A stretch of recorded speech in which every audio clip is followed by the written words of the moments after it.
Help! Why do in and into sound almost the same?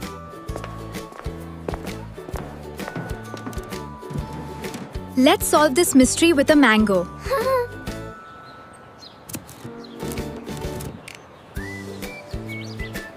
The mango is in the basket. The mango goes into the basket.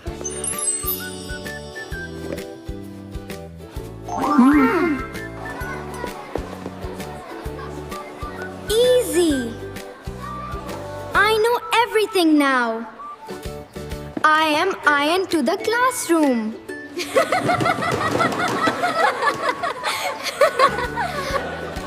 You're already inside. Say, I am in the classroom. I am in the classroom. Fine. I'll go into the classroom again.